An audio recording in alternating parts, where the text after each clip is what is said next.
નમસ્કાર દોસ્તો, જય હિન્દ અને સ્વાગત છે ઇન્સ્પાયર ગુજરાતના આ ડિજિટલ યુટ્યુબ પ્લેટફોર્મ પર.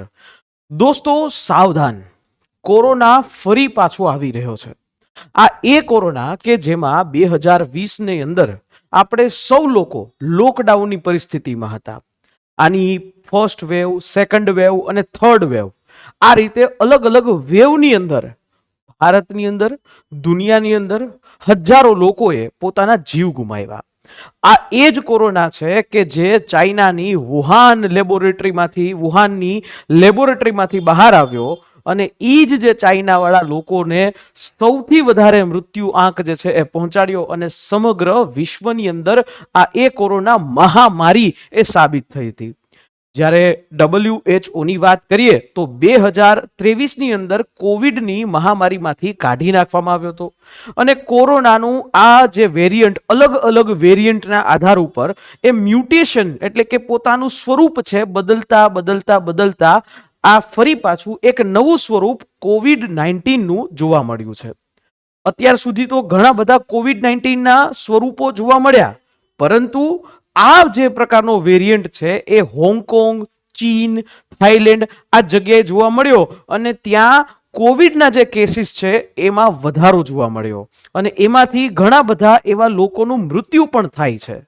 ત્યારે આ કેસીસ જે છે એ કોરોનાના કેસીસ ભારતમાં પણ જોવા મળ્યા છે.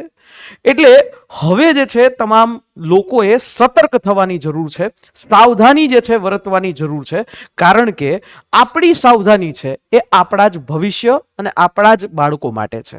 દોસ્તો, આપણે એ એક આખા ફેઝમાંથી 2020થી શરૂ કરી 2022 સુધી એક ફેઝમાંથી નીકળ્યા કે જ્યાં ઘણા બધા માસ્ક અને અલગ અલગ જે રિસ્ટ્રિક્શનની અંદર આપણે એ જીવન કાઢ્યું. એવું કહેવાય છે કે આ 21મી સદીની અંદર રહેલા માણસોએ એ યુદ્ધ પણ જોયું, બને કોરોના જેવા મહામારીને પણ જોઈ કે જેમાં બધા જ લોકો એ પોતાના ઘરની અંદર એ પુરાઈ અને રહ્યા. તો હવે દોસ્તો સાવધાન થવાની જરૂર છે. આ વિડીયોનો મતલબ તમને ડરાવવાનો નથી, પરંતુ તમને સાવધાન કરવાનો છે કે જેથી કરીને તમારા લોકોનું જીવન આપણે બચાવી શકીએ. તો સમગ્ર આખી વાત કંઈક એવી છે કે COVID-19 ઉપર જે છે હાલમાં અત્યારે ન્યૂઝ છે એ આવી રહ્યા છે, અપડેટ આવી રહી છે કે ફરી પાછો ભારતમાં પણ કોરોનાના કેસીસ છે એ જોવા મળે છે. હવે આ નવો જે કોરોનાનો કેસીસ જે છે એ ભારતની અંદર આવી ગયો છે અને ભારતનું જે મિનિસ્ટ્રી ઓફ હેલ્થ એટલે કે સ્વાસ્થ્ય મંત્રાલય અને તમામ રાજ્યોની રાજ્ય સરકારો આ વખતે તૈયાર એ પહેલેથી થઈ ચૂકી છે અને કોરોના માટેના જે વોર્ડ કહેવાય એ પણ એ તૈયાર કરી લીધા છે. પણ ગયા વખત કરતા આ વખતની અંદર શું થોડોક બદલાવ છે. જ્યારે કોરોના આવ્યો તો 2020માં, ત્યારે એના ઉપરની કોઈ વેક્સિન એટલે કે રસી નહોતી. આ વખતે ભારતની અંદર લગભગ બધા લોકોએ કોરોનાના માટેના 2 બૂસ્ટર ડોઝ, કાં તો કોવિશિલ્ડ અથવા તો કોવેક્સિન, આ બંને રસીના લીધા હશે અને કેટલાક લોકોએ ત્રીજો જે બૂસ્ટર ડોઝ છે એ પણ લીધો હશે. કોરોનાની અંદર સૌથી મહત્વની વાત એ છે કે આ કોરોનાની અંદર આપણે આપણી રોગ પ્રતિકારક શક્તિ છે એ વધારવી જોશે, જેથી કરીને કાલ સવારે કોઈ પણ બીજો વેરિયન્ટ આવે તો એ આપણને અસર ન કરે. અને સાથે સાથે સાફ સફાઈ જે છે રાખવી પડશે, હાથ વારંવાર એ આપણે ધોતા રહેવા પડશે. દોસ્તો, આ બધા પ્રકારની જે ટેવ દુનિયાની અંદર, જે વિશ્વમાં બીજા બધા દેશો છે, વિકસિત દેશો છે એમાં છે, પરંતુ 140 કરોડનો આ ભારત દેશ, એમાં આ પ્રકારની ટેવ એ ઘણા બધા લોકો એ નથી અપનાવતા અને ત્યારે એ ઘણા બધા રોગોનો એ શિકાર બને છે. તો ચોક્કસથી આ પ્રકારની ટેવ આપણે વિકસાવવી પડશે અને આપણા બાળકોને પણ આ પ્રકારની ટેવથી એ ટેવાયેલા બનાવવા પડશે, જેથી કરીને ભવિષ્યની અંદર પણ આવી કોઈ બીમારી આવે તો એ લડી શકાય. તો વાત અહીંયા કોરોનાની આપણે કરીએ છીએ તો કોરોના મહામારી છે ફરી પાછી ભારતમાં એના કેસીસ ધીમે ધીમે વધી રહ્યા છે. હજી એટલી જે સ્પીડથી એ કેસીસ વધ્યા નથી, બરાબર, પરંતુ આ જે કેસીસ છે ભારતમાં વધ્યા છે એ ચોક્કસથી છે અને એકાદો એવા કિસ્સાની અંદર મૃત્યુના પણ બનાવો સામે આવે છે. ગુજરાતમાં પણ આ કોરોના એ ફેલાયેલો છે અને બીજા બધા જગ્યાએ પણ ધીમે ધીમે આ કોરોના એ ફેલાઈ રહ્યો છે. ગુજરાતની અંદર 7 જેવા કોરોનાના કેસીસ સામે આવ્યા છે અને જેની અંદર સૌથી વધારે કેસીસ અત્યારે હાલમાં એ કેરળની અંદર છે. કેરળની અંદર 95 જેવા કેસીસ હાલમાં આ નવા વેરિયન્ટના છે. તો હવે આ અત્યારે હાલમાં ભારતની અંદર જોવા જઈએ તો 11 કલાક પહેલા જ્યારે આ વિડીયો હું બનાવી રહ્યો છું ત્યારે અંદાજિત એ 257 જેવી એક્ટિવ કેસોની સંખ્યા છે. પણ ડરવાની જરૂર નથી, બરાબર છે. હવે આ નવો કોરોના છે એ કયા દેશોની અંદર સૌથી વધારે છે?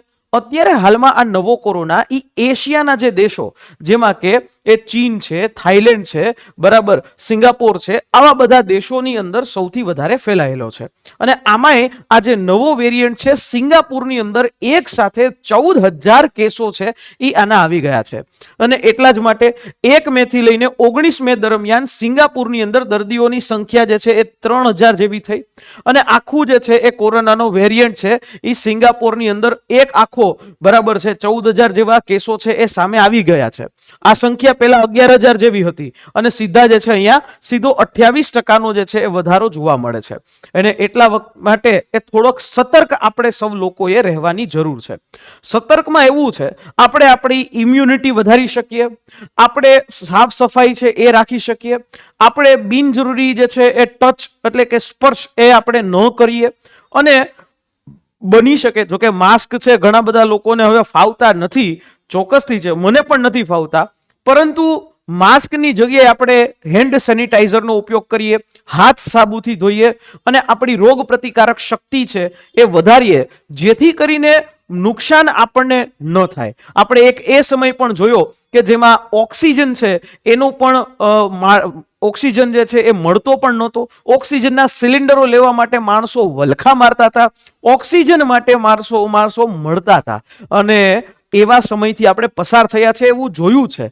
ત્યારે આ બધી જ વસ્તુમાંથી શીખ લઈ અને આપણે તૈયાર રહેવું પડશે. આ નવો જે વેરિયન્ટ છે એ નવો વેરિયન્ટ JN1 વેરિયન્ટ છે અને એની અંદર અલગ અલગ 30 અલગ અલગ પ્રકારના વેરિયન્ટ છે.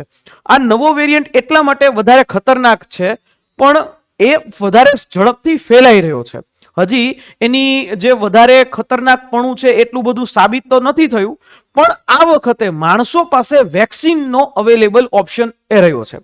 આ વેરિયન્ટ એ કોને અસર કરે છે? આ નવો કોરોના કોને અસર કરે છે? જેની રોગ પ્રતિકારક શક્તિ છે નબળી છે, એ જે બાળકો છે, જે પ્રેગ્નેન્ટ મહિલાઓ છે, એને આ અસર કરે છે. એટલે આ પ્રેગ્નેન્ટ મહિલાઓ હોય, બાળકો હોય, અને એ લોકોની અંદર રોગ પ્રતિકારક શક્તિ તમારે વધારવી જોશે. બરાબર, ભારતમાં અત્યારે હાલ 200 થી પણ વધારે કેસો છે. એટલે JN1 નામનું આ વેરિયન્ટ એ અત્યારે સામે આવ્યું છે. ચીન, થાઈલેન્ડ અને એમાં તો એલર્ટ થઈ ગયું છે, કારણ કે ભૂતકાળમાં ઘણા બધા લોકો છે એમાંથી જતા રહ્યા છે. તો આ નવું જે વેરિયન્ટ છે એ નવું વેરિયન્ટમાં કયા પ્રકારથી તમને ખબર પડશે કે તમે કોરોનાના તમને થઈ ગયો છે? તમે કોરોનાનું સિમ્પટમ્સ એ લક્ષણો છે એ શું હશે? તો કે તમને આંખોમાં છે એ બળતરા થાય, તમને માથું દુખે, તમને જે છે તાવ આવતો હોય, તમને જે છે ખાંસી, બરાબર, સુકાયેલી ખાંસી જે છે, ખાલી કફ વગરની ખાંસી આવે, તમને સ્વાદ કે તમને કોઈ પણ સ્વાદ ન આવે, તમને કોઈ પણ સ્મેલ એ પણ ન આવે, તો એમ સમજવું કે તમને આ કોરોનાનો નવો જે વેરિયન્ટ છે એ થયો હોય. તો થોડા સમય સુધી આના ઉપર ડોક્ટરની સલાહ લઈ અને તમારે આના માટેના જે પ્રિકોશન્સ છે લેવા જોઈએ, સારો ખોરાક કરવો જોઈએ. અને આ વખતે આપણી પાસે અલગ અલગ પ્રકારની એ વેક્સિન પણ અવેલેબલ છે, જેમ કે કોવેક્સ છે, બરાબર, એવી જ રીતે નોવાવેક્સ વેક્સિન છે, જેપોમેરિન છે કોવાસ્ટાઇવની, અને ફાઇઝરની વેક્સિન પણ છે, મોડર્નાની પણ વેક્સિન છે. એટલે વેક્સિનનો એક બૂસ્ટર ડોઝ જો તમે લઈ શકો તો ચોક્કસથી લઈ શકાય. તો બૂસ્ટર ડોઝથી થશે એવું કે તમારી રોગ પ્રતિકારક શક્તિ વધારી દેશે અને તમને કોરોનાથી બચાવશે. અને બીજી રીતે તો આપણે કોરોનાની અંદર રોગ પ્રતિકારક શક્તિ એ આપણા ખોરાકથી છે એ સારી બનાવી શકીએ. જેમ કે આપણા ખોરાકની અંદર, આપણા જમવાની અંદર આપણે વિટામિન એ એને લઈ શકીએ, વિટામિન એ, વિટામિન સી છે એને લઈ શકીએ. અને સાથે સાથે લીલા શાકભાજીઓ છે, જે લીલા શાકભાજીઓનું પ્રમાણ વધારીએ તો રોગ પ્રતિકારક શક્તિ છે એ ચોક્કસથી એ વધી જશે. આપણે લીલા શાકભાજીઓની સાથે સાથે જે વિટામિન સી થી ભરપૂર એવા ફ્રૂટ્સ છે, જેમ કે વિટામિન સી ની અંદર કેળા છે, પછી ઓરેન્જીસ છે, લીંબુ પાણી છે, આ બધા દ્રાક્ષ છે, સ્ટ્રોબેરી છે, આ બધા ફ્રૂટ્સનો ઉપયોગ કરો તો જેથી કરીને રોગ પ્રતિકારક શક્તિ છે તમારી વધી જાય અને તમે લોકો છે એ આ નવા વેરિયન્ટથી તમને કોઈ નુકસાન એ ન થાય. દોસ્તો, તમારું આ પ્રકારનો જે વિડીયો બનાવી અને તમને ડરાવવાનો આશય નથી, તમને સતર્ક સાવધાન કરવાનો આશય છે.